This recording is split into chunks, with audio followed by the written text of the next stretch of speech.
اعوذ باللہ من الشیطان الرجیم، بسم اللہ الرحمن الرحیم۔ لاکھوں کروڑوں درود و سلام ہوں حضرت محمد مصطفیٰ صلی اللہ علیہ وآلہ وسلم پر اور آپ کی آل پر۔ سامعین، آج 13 رجب المرجب ہے، یعنی رجب المرجب کا مہینہ جو ہے وہ شروع ہے، اور یہ مہینہ انتہائی مقدس اور بابرکت ہے اہل اسلام کے لیے۔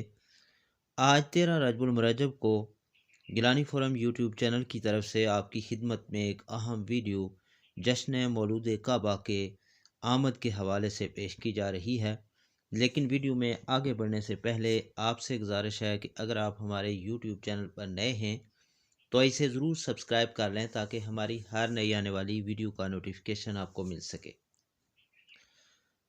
جشن مولود کعبہ 13 رجب المرجب کی مبارک تاریخ، جس میں مولائے متقیان حضرت علی ابن ابی طالب علیہ السلام کے یوم ولادت باسعادت سے منسوب ہے۔ آپ نے آج ہی کے دن اللہ کے گھر یعنی خانہ کعبہ میں دنیا کو نور امامت سے منور فرمایا اور آنکھ کھولی تو خاتم النبیین حضرت محمد مصطفیٰ صلی اللہ علیہ وآلہ وسلم کی آغوش مبارک میں، اور یوں پیغمبر اکرم صلی اللہ علیہ وآلہ وسلم کی ختم رسالت اور آغاز امامت کی نوید دے کر کفر و شرک اور نفاق کے خلاف اس عظیم تحریک میں شامل ہونے کا گویا اعلان کر دیا کہ جس کا آغاز حضرت محمد مصطفیٰ صلی اللہ علیہ وآلہ وسلم سرزمین حجاز پر شروع کر چکے تھے، اور پھر دنیا نے دیکھ لیا کہ پیغمبر اسلام صلی اللہ علیہ وآلہ وسلم کی آغوش مبارک میں پلنے والا بچہ ہی تھا کہ جس نے بڑے مجمع میں آپ کی رسالت کی تصدیق کی اور تبلیغ رسالت کے ہر مرحلے میں آپ کا ساتھ دینے کا عزم ظاہر کیا۔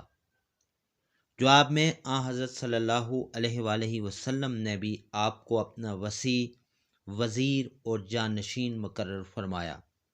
چنانچہ تاریخ اس بات کی گواہ ہے کہ حضرت علی ابن ابی طالب علیہ السلام نے اپنے عہد کو بخوبی نبھایا، اور آپ کے بعد آپ کی اولاد نے کار رسالت کو آگے بڑھانے کے لیے کسی قربانی سے دریغ نہیں کیا۔ امیر المومنین حضرت علی ابن ابی طالب علیہ السلام سیرت و کردار کے لحاظ سے حضرت صلی اللہ علیہ وآلہ وسلم سے مطابقت رکھتے تھے، اور اس کی وجہ یہ تھی کہ آپ نے آغوش رسالت میں پرورش پائی، اور حضور صلی اللہ علیہ وآلہ وسلم نے آپ کی تربیت اس انداز میں کی تھی کہ علم و حلم کا کوئی گوشہ ایسا نہیں تھا کہ جو آپ نے حضرت علی علیہ السلام کی ذات میں منتقل نہ کیا ہو۔ چنانچہ ایسی بہت سی معتبر احادیث و روایات موجود ہیں جن کا ذکر تواتر کے ساتھ شیعہ اور سنی دونوں علماء کرام نے کیا ہے۔ حجۃ الوداع کے موقع پر حاجیوں کے مجمع میں آپ کا یہ فرمانا کہ کنت مولا فہذا علی مولا، کہ جس کا میں مولا ہوں اس کا یہ علی مولا ہیں، اس ارشاد کے بعد حضرت علی ابن ابی طالب کی فضیلت میں پھر کوئی حدیث اور روایت بیان کرنے کی ضرورت نہیں رہ جاتی۔ سامعین، غدیر خم کے مقام پر حجاج کرام کے مجمع میں حضرت صلی اللہ علیہ وآلہ وسلم کا معروف خطبہ، اور اس کے بعد آیہ بلغ کے مطابق حضرت علی کو بحیثیت مولا و آقا قرار دینا، اور پھر جبریل امین کی طرف سے ان الدین عند اللہ الاسلام کی بشارت، ایسے مبارک اور تاریخ ساز واقعات ہیں کہ جس پر جتنا جشن منایا جائے کم ہے۔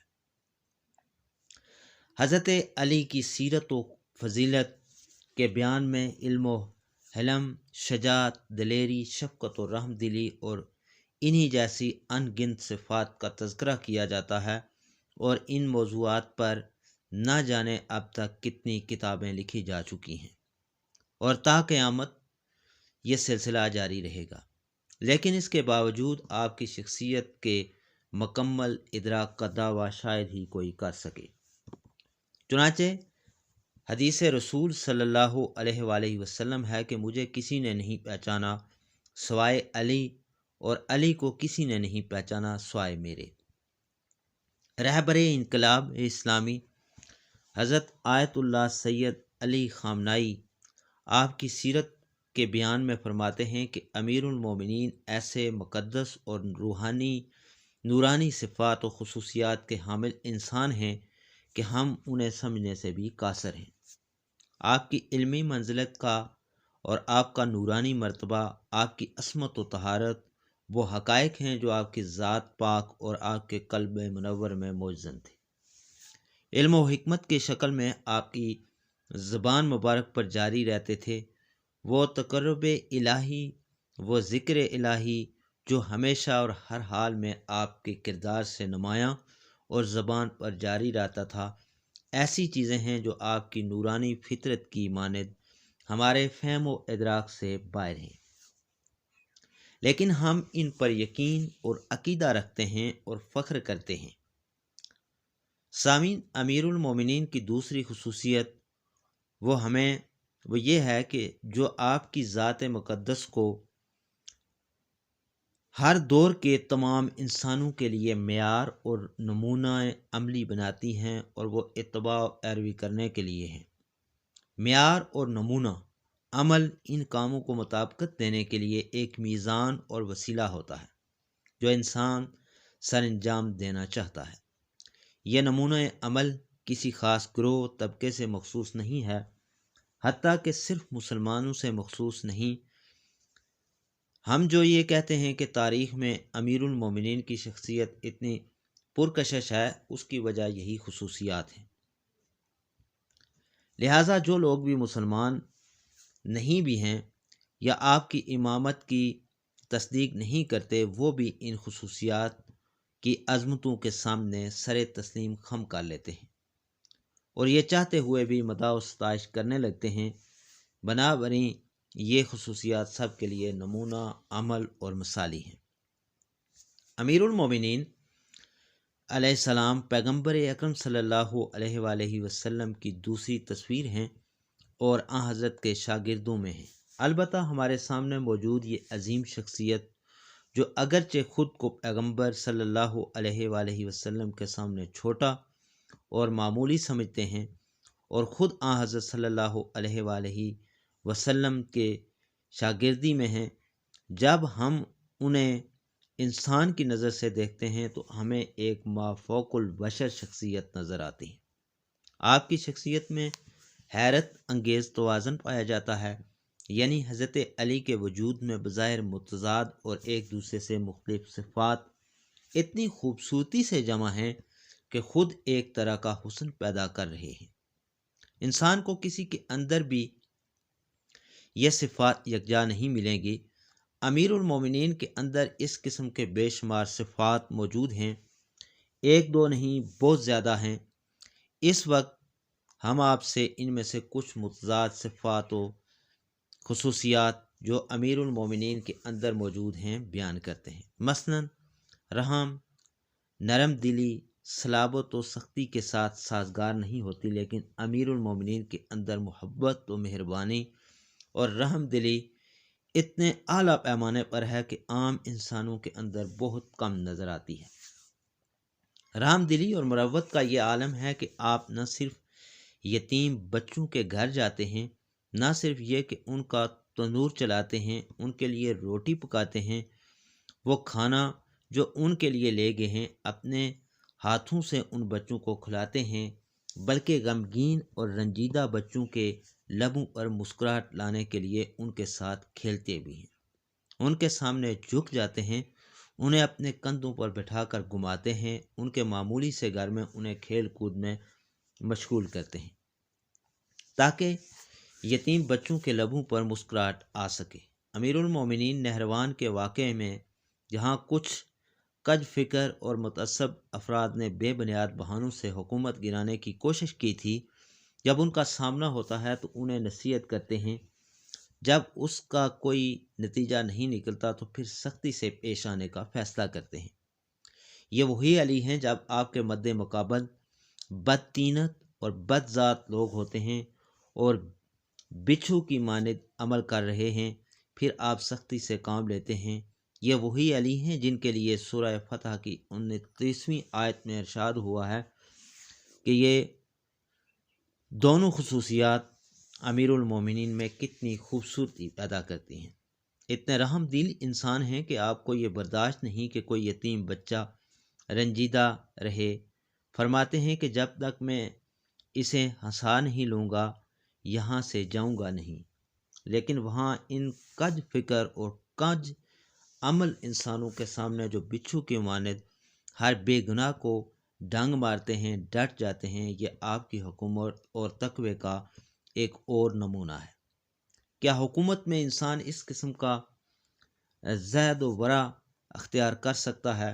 حکومت بظاہر زہد و ورع کے ساتھ سازگار نہیں، لیکن امیر المومنین علیہ السلام نے مضبوط ترین حکومت کے ساتھ میں بھی زہد و ورع کو اکٹھا کر دیا، اور یہ بہت عجیب بات ہے، اور وہ اس سلسلے میں کسی سے کوئی مروت نہیں کرتے تھے۔